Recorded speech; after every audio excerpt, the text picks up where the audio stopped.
And then finally, Kevin, there are certain things that you have never seen before, certain things that you could never prepare for, but you got to be ready when it happens. Like one of your most legendary calls ever was that drunk on the field years back.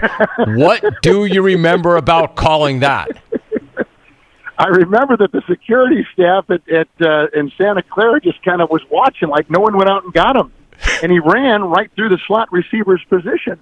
And, like, no one did anything. And then he ran, like, 20 yards one way. Then he came back and went 40 yards the other way. And, like, no one went out there. So when no one went out there and he was running around, unbridled, it was kind of like part of the game all of a sudden. So, and it was just ridiculous as it turned out. And finally they went out there. And, these security guys aren't the most athletic guys. And so when they're running out there, it's a little funny. And then there were guys laughing on the sideline. I was with Kurt Warner, and he was laughing. So it was all in fun, but it was just like, I cannot believe no one is going out there and chasing after this guy, because it was a good minute before someone went out there and tried to bring him down.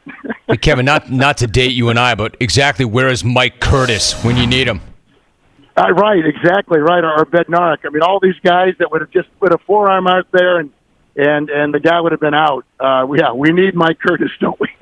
He is a legendary broadcaster, the full-time voice of Monday Night Football on Westwood One, and he did call his 10th straight Super Bowl for Westwood One last night, and it was heard on over 600 stations.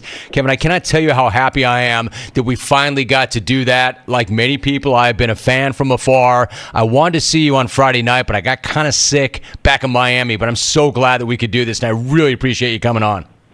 Aren't you nice to say that? I feel the exact same way, Jim. Thank you very much, and I'm glad we're teammates at CBS, and I do hope we cross sometime. But this has been a real treat. I was telling my wife just a minute ago, we're still in Miami, and I said, hey, Jim Rome wants me on his show, and I was so excited.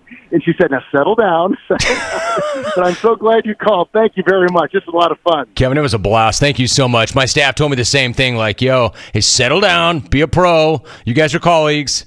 Kevin Harlan, my guest. What a blast. The best in the business. Thank you so much, Kevin. That was so fun. He is so good. I love those guys when you put them on and you hear that voice on this show. It is so eerie, right? Like you hear those pipes and you know exactly who they belong to, and it just like it oozes class, and you know it's going to be good. But then to hear it long form on this show is such a thrill. What a blast.